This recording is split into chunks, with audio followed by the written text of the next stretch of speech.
OK សួស្តីអ្នកនរគ្នាថ្ងៃនេះយើងបន្តមេរៀនទៀតតើតើនឹងមេរៀនទី3វិធីប្រកបភាសាចិនដើម្បីកុំឲ្យខាតពេលយូរយើងចូលអានដល់គ្នា第三课មេរៀនទី3汉语拼音វិធីប្រកបភាសាចិនថ្ងៃនេះខ្ញុំនឹងលើកយកស្រៈចំនួន4ស្រៈអធិស្ឋានស្រៈចំនួន3យកមក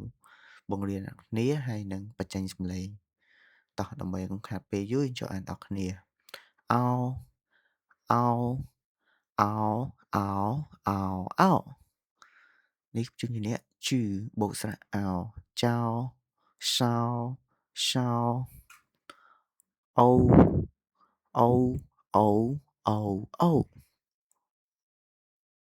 នេះជំនាញអ្នកលបូកស្រៈអូឡូចូលចូលនេះគឺជំនាញអ្នកអ៊ូ